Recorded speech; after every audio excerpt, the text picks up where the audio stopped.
مجلس عمل د کامیابی دپاره یو بنیادي پوړی ده او یو بنیادي قدم دی. 25 تاریخ باندې الیکشن دی، خو زه چې د نوجوانانو ته وګورم او د علماء کرامو ته وګورم،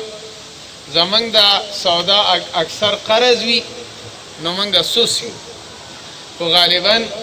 د جماعت اسلامي دا نوجوانان دا موږ پورې بختور شوي دي. زمونږ د جماعتونو امامان، زمونږ مشران، خاص کر د PK 57 د ټولو یونین کونسلو هغه عمرا او نظما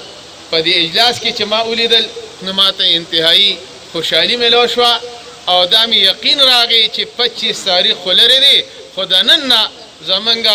د PK 57 او د NA 24 نامزد امیدواران جناب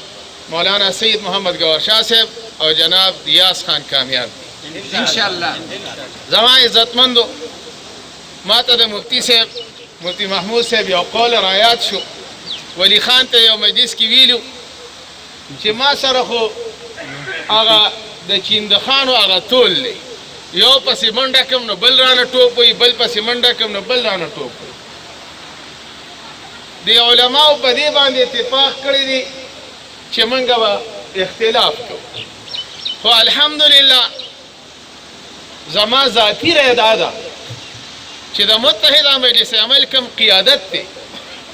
په تاریخ کې به داسې قیادت نه وي راغلی چې هغې مذهبي خلک په یو پلیټفارم باندې هغه راجمع کړي وي، په یو اجره کې کینولی وي او په یو جومات کې کینولی وي او په یو امامت کې او په یو اقتدا کې هغې د الله رب الجلال عبادت کړي.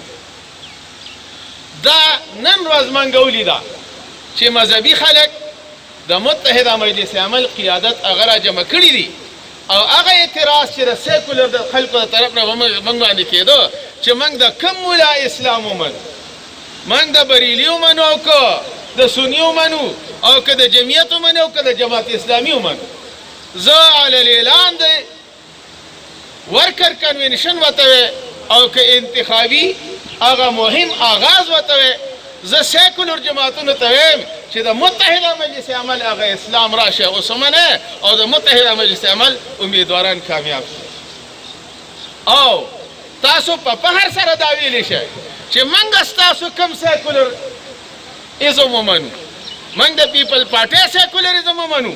او که د نیشنل پارټۍ ومنو او که د PTI په حاشیه عریاني او دارنګې بېحیایي ومنو. زه وایم که غیرت دی، که دین دی، که اسلام دی، که حیا ده، که عزت دی، هغه الله رب الجلال نن سبا متحده مجلس عمل هغه قیادت له ورکړی دی او د متحده مجلس عمل هغه ورکر له ورکړی. تاسو به بانګې دوهل اجره کې هم دا آواز کولی شئ او جومات کې هم دا آواز کولی شئ. انشاءالله العزیز موږ چېرته مخکې هغه حق تلفي نه ده کړې، د حق په وضاحت سره، د حق په امداد سره موږ کوتاهي نه ده کړې. هغه بیا خبره چې اسباب به راسره نه وي، خو انشاءالله العزیز متحده مجلس عمل دونه ورکر پیدا کړو چې زما امام ته به دا ګیله نه وي چې تا سره سبب نشته، اسباب نشته، تا سره سیکل نشته، تا سره موټر سیکل نشته او تا سره موټر نشته. واعدوا لهم ما استطعتم من قوه،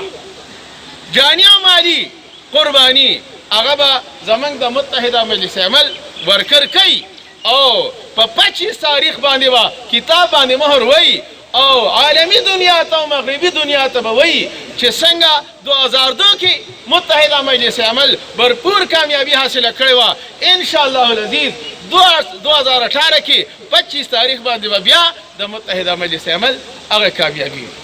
هغه د دې په جلسو کې، په چوکونو کې او په سړکونو کې هغه عالمی دنیا او مغربي دنیا ومني. زه به دا ویم د هغې چې کوم احتجاج کړی دی په ډي چوک کې، زه یم عالم اسلام خو څه کوي؟ عالم اسلام کې به دا مثال څوک پیش نه کړي چې داسې بېعزتۍ زموږ د هغې صنف نازک او زموږ د میندو خویندو شوي دي. عالم کفر کې هم داسې هغه بېعزتي او بېحیایي او په حاشیه عریاني څوک نه ښیي چې ګینې داسې مظاهرې شوي او د خپلو میندو خویندو نه هغه جامې او لپټې او هغه حیا او عزت هغه تار تار کوي. زما عزتمندو، وخت ډېر مختصر دی، زما خیال دی چې زما هغه 15 منټو په ځای به 10 منټه تېر شوي. زړه مې دا غواړي چې